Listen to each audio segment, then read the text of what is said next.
Okay, so let me just, before I get too far on this, I'd like to discuss how I think some of the best ways to present an anesthetic plan is when you have a very limited time.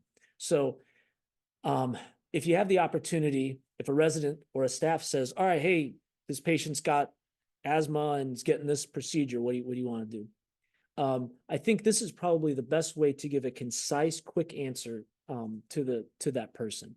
First of all, discuss special considerations for basically, well, we know this patient has severe asthma, so we're going to want to make sure on induction that the patient's deep, as well as at the end of the case that the patient as well as during the case that the patient remains deep enough. We may want to consider a deep extubation at the end of the case to prevent bronchospasm. Even if they stop you right then, you've already said quite a bit about what information that you already know. Sorry. You've already said quite a bit of information that you already know. And then they may be impressed and say, oh, okay, well, obviously this person has been able to focus on something, has been able to focus on a key aspect. If you get to continue, then you can go on to this other stepwise approach.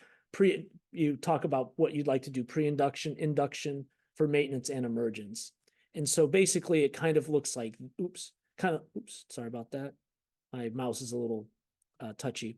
So like I said, for special considerations, I would usually just briefly say what disease considerations and what your concerns are up front. Just say, this patient's got this, so these are the main things I'm worried about. And then you say, before we go to sleep, we probably get a pre-op potassium because he's got chronic kidney disease. For induction medications, I'd like to give X, Y, and Z. I'd like to direct laryngoscopy and place an endotracheal tube for general anesthesia. For maintenance, I'd like to use sevoflurane. This is usually the part where you tell what additional lines you'd like to do. Say, I'd like to place an arterial line and 2 peripheral IVs, or I think this patient needs a central line. And then if you can keep going, hopefully they let you finish at the end. You can this is the part where you might say, now I'd like to give pain control. For pain control, I'd like to give postoperative hydromorphone, and then I plan on extubating the patient awake. If you can put all that together quickly, then that's a pretty impressive way of putting together a presentation. Nice and concise, shows that you know everything, and you kind of front load the important stuff at the beginning.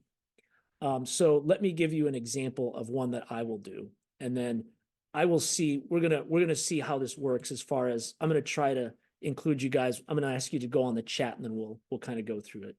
Maybe we can answer questions through that. Okay, so first case, 61-year-old man. He goes to the emergency department. He's got abdominal pain. He's found to have a perforated duodenum, so he's got to go to the operating room. He has diabetes, hypertension. He describes himself as a chain smoker. When you start talking with him, you find out, oh, this guy is short of breath almost all the time, especially when he climbs a single flight of stairs to his bedroom. His vital signs are currently stable. So this is one that's already kind of pre-filled out as an example. So this is probably somebody who has coronary artery disease, right? He's got diabetes, he's got hypertension, he smokes a lot, and then he's telling you he's got a very poor functional capacity. But so what's first thing is special considerations. I would say this patient, we're concerned about coronary artery disease. In this case, we need to make sure we maintain his blood pressure, we avoid excessive tachycardia, and we'll have to carefully monitor the EKG. Even if I get stopped right there, that tells somebody, hey, I've got a good grasp on what's probably really important in this case. Then we talk about pre-induction. It's an emergency surgery, so there's not really much time for workup. We're not going to get a heart cath or anything like that.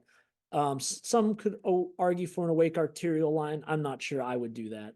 For induction, given it's an emergency case, probably do rapid sequence induction, maybe with etomidate with some vasopressor support, and then direct laryngoscopy for my endotracheal tube placement, then sevoflurane for maintenance. This is where I'd say I'd place an arterial line and a second peripheral IV.